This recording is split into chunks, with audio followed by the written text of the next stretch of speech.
Salam Bu. Apa kabar Anda semuanya? Sehat Bu. Alhamdulillah.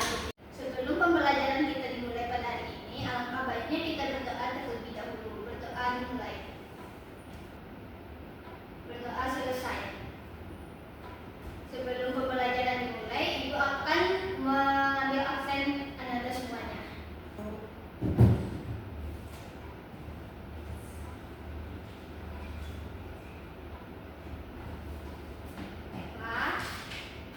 Aulia Safitri, Hadir Bu.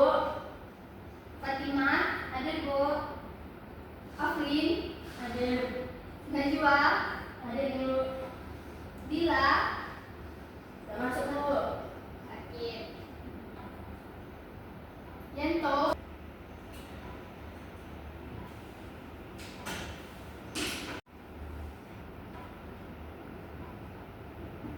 baiklah Anda semuanya.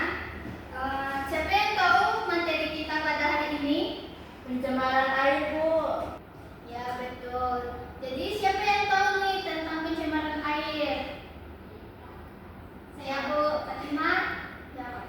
Pembuangan sampah ke sungai.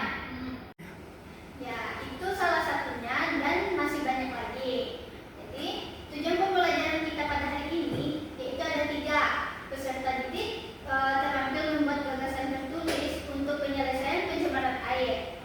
Dan peserta didik diharapkan memiliki sikap teliti, jujur, disiplin, dan bertanggung jawab dalam menganalisis pencemaran air dan dampaknya bagi ekosistem.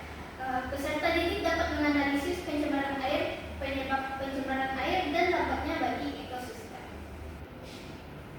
Baiklah, Ibu akan menjelaskan materi kita pada hari ini yaitu tentang pencemaran air.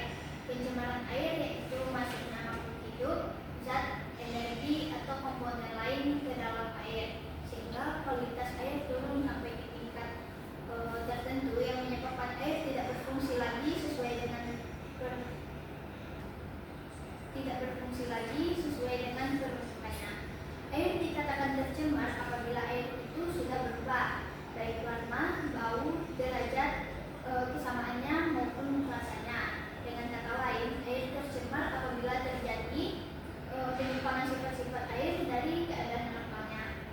Pencemaran air dapat terjadi pada sumber mata air, sumur, sungai, rawa-rawa, danau, dan laut.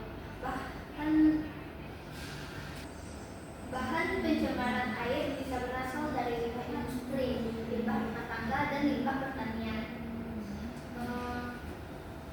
Limbah industri sebagai penyebab pencemaran air yang bersumber dari pabrik tekstil menghasilkan limbah klorin, pabrik kertas menghasilkan limbah cair dengan zat kimia, industri kimia menghasilkan limbah asam basa atau logam berat. Kilang minyak dan gas menghasilkan hidrokarbon dan bahan kimia. Pertambangan menghasilkan lumpur dan bahan kimia berbahaya. Proses pencemaran limbah industri yang tidak dikelola dengan baik dibuang di sungai, danau, atau laut. Zat-zat berbahaya masuk ke dalam ekosistem air dan merusak organisme hidup di dalamnya. Polusi ini dapat menyebar dan mempengaruhi rantai makanan. Dampak pencemaran oleh limbah industri yaitu adanya kerusakan ekosistem, kesehatan manusia, penurunan kualitas air, dan akumulasi toksik.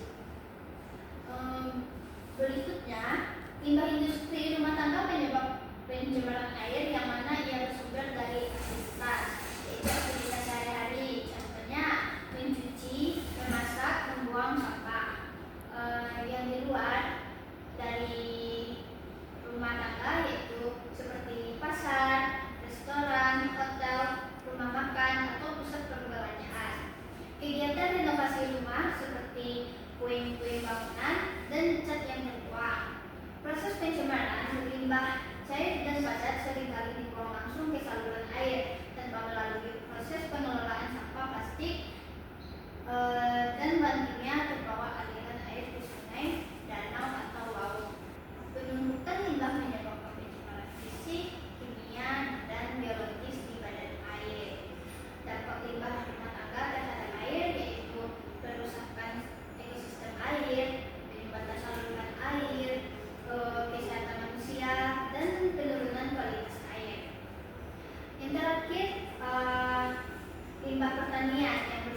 dari aktivitas, yaitu menggunakan pupuk dan pestisida secara berlebihan, kotoran dari peternakan yang masuk ke badan air melalui aliran hujan atau drainase, limbah dari pengolahan hasil panen seperti kulit jagung, ampas tebu, atau limbah padi.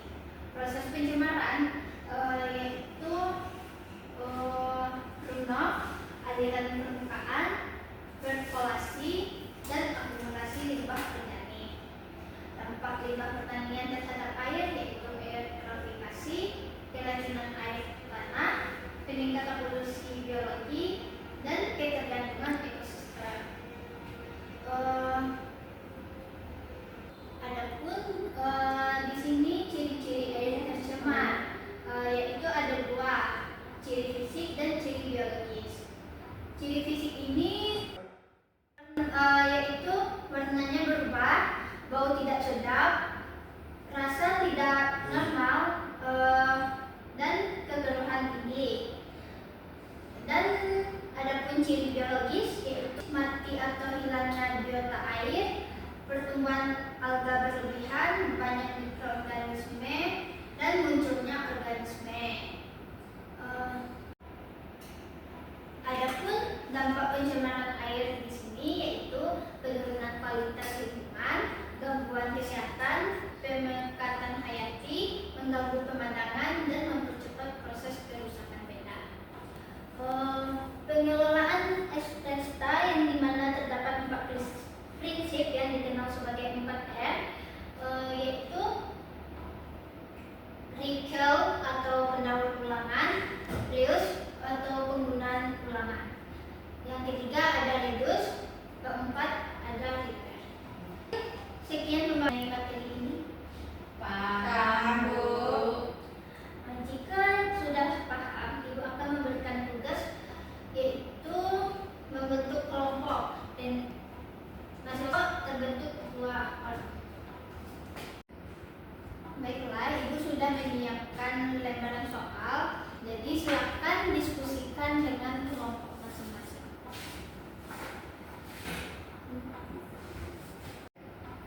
Baiklah, lembaran soalnya minggu depan dikumpulkan dan tidak boleh pulang. Nah, sekian pembelajaran kita pada hari ini. Mari kita tutup dengan hamdalah.